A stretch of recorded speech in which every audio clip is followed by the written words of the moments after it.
السلام عليكم ورحمة الله وبركاته. بسم الله والحمد لله ولا إله إلا الله والله أكبر. ازيكم حبايبي؟ عاملين ايه؟ رب تكونوا بخير. النهارده جايلكم فيديو سهل وبسيط، يا رب ينول إعجابكم. بس قبل ما ندخل على الفيديو هنصلي على الرسول عليه الصلاة والسلام، وما تنسوش اللايك الجميل بتاعكم. شفتوا في أول الفيديو معانا كوباية رز كده، هنعملها بطريقة سهلة وبسيطة ومفيدة وجميلة جدا. تابع الفيديو للآخر يا عسل انت وهي، وما تنسوش اللايك الجميل بتاعك والكومنت الحلو. بصوا بقى، انا جبت كوبايه رز، حطيت كوبايتين ميه على البوتاجاز، وبعد كده هاخد كوبايه الرز اغسلها في مصفى زي ما انتوا شايفين قدامكم كده. على ما غسلتها كانت الميه بتاعتي بتغلي. حابه ان انت تنقعيها شويه براحتك، بس هي كده او كده عادي، يعني نقعتيها وما نقعتيهاش هتطلع النتيجه واحده. بصوا بقى يا حبايبي، هدن نحرك فيه من حين لاخر. يعني انا بصوا كده هدن جنب الرز، هشطب بقى معايا على الرخامه، اعمل حاجه بس ما اطلعش بره المطبخ. كل شويه اروح اقلبه زي ما انتم شايفين قدامكم كده. انا والله كنت بغسل في المواعين. كنت بغسل مواعين للغدا، وقلت اعمل حاجه حلوه للاولاد يتعشوا بيها، وقلت اعملها ايه وانا واقفه اغسل مواعيني وفي نفس الوقت اعمل حاجه حلوه بطريقه سهله وبسيطه وحلوه وجميله في نفس الوقت كده.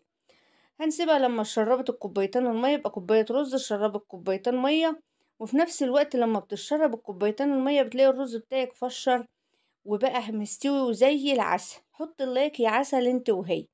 معايا لبن انا غلياه وهنزل بيه بالشكل ده.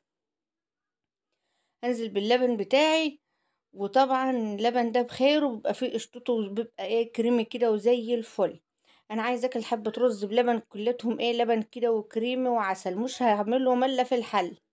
صلى على الرسول يا حبايبي عليه افضل الصلاه والسلام، وابعوا تنسوا اللايك. قلبت بقى الرز بلبن بتاعي زي ما انتوا شايفين، بروح واجي برضو عليه علشان خاطر انا عايزه اللبن يغلي او يقلب مع الرز بتاعي برضو شويه، يعني ايه ما تطفش على طول. هنعمل تكات وحركات في الرز بلبن وهيبقى حلو بطريقه سهله وبسيطه وجميل. اول حاجه هنضيف السكر، والسكر بصي حطي وذوقي لغايه ما تحب. طبعا انت بتحب الحلو بتاعك ازاي اعملي.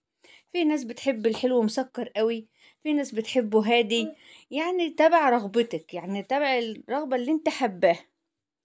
لا تسكري قوي ولا تعملي، او انا بحبه هادي يعني لا مسكر قوي ولا كده ولا كده. بس دوقيه جنبك كده معلقه. وطبعا انتوا متابعين الفيديوهات، اللي متابع عارف انا ما باجي اطبخ بعمل حاجه اجيب طبق احط عليه المعلقه بتاعتي. طب ليه كده؟ عشان ايه يا ام سمير؟ عشان ما توسخيش بوتاجازك، ما توسخيش رخامتك. والمعلومات دي للبنات المبتدئه الحلو. انا حطيت شويه سكر كمان، حسيت ان هو عايز، يعني احنا كلتنا بنتعلم، ما بتحطش من اول مره وترجعي تندمي. يعني انت ممكن تكوني حباه هادي وتحط من اول مره وترجعي تلاقيه ايه مسكر قوي. عندي حته قشطه حلوه زيكي قشطه انت وهي، ضيفيها.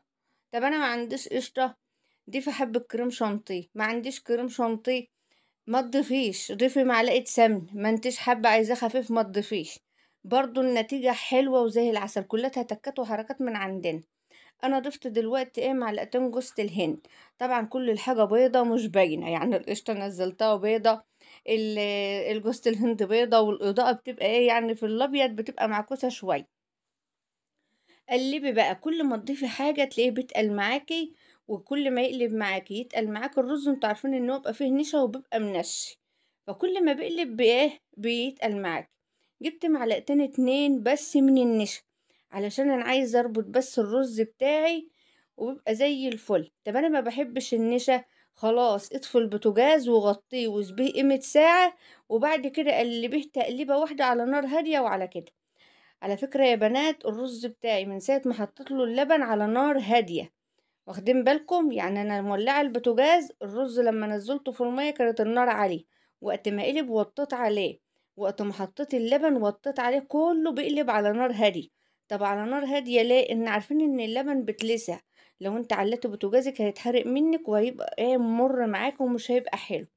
خلوا بالكم من التكات ده حبايبي، انا قلت اقولها لكم برضو عشان ايه الامانة تعملوا صح. البوتاجاز بتاعك تبقى ناره متوسطة، وتشتغلي في الرز بلبن. اوعي تعملي الرز بلبن على نار عالية، لان لو عملتها على نار عالية هيتحرق منك. صلوا على الرسول يا حبايبي عليه افضل الصلاة والسلام. وهنضيف كده معلقة سمنة حلوة كده على وشه، وهاخده احطه في فرن البوتاجاز بالحلة بتاعته، بالحلة وهيبقى زي الفل. طب انا مش عايزة احطه بالحلة، حطيه في صينية، مش عايزة احمره، كليه كده، حطيه في اطباق، في بولات، في اي حاجة عندك وكليه كده. سيبيه في الحلة واغرفي منه في اطباق لولادك كده. ينفع، متاح، كل حاجة فيه متاح. انا حطيت معلقة السمنة كده عشان احطه واديله وش بالحلة بتاعته، وهسيبه يهدي وهناكله في اطباق من الحل اهو.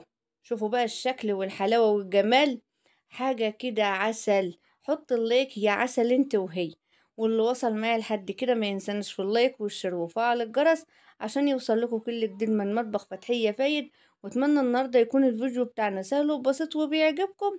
والسلام عليكم ورحمة الله وبركاته. ما تنسوش اللايك يا حبايبي، واترككم في رعاية الله.